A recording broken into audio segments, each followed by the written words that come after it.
ఒక ప్రశాంతమైన గ్రామంలో అనన్య అనే చిన్నారి శివాలయం దగ్గర ఉన్న ఓ బంచ్ చెట్టును ఎంతో ప్రేమగా చూసుకుంది. ఆ చెట్టు పుష్పించక ఎండిపోతూ ఉండగా ప్రతిరోజు అది పెరగాలని నీళ్లు పోసి ప్రార్థనలు చేసేది. గ్రామస్తులు ఆ చెట్టును శాపగ్రస్తమని నిందించేవారు. కాని అనన్య తన నమ్మకంతో నిలబడింది.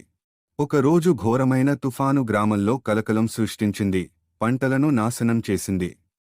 ఆశ్చర్యకరంగా ఆ బంచ్ చెట్టు రాత్రికి రాత్రే పుష్పించింది. చెట్టు రేకుల క్రింద ఒక సహజ స్ప్రింగ్ కనిపించి ఆ నీళ్లు గ్రామాన్ని రక్షించాయి.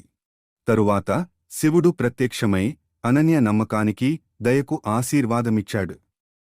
నీ భక్తి శాపగ్రస్తాన్ని ఆశీర్వాదంగా మార్చింది అని శివుడు చెప్పారు.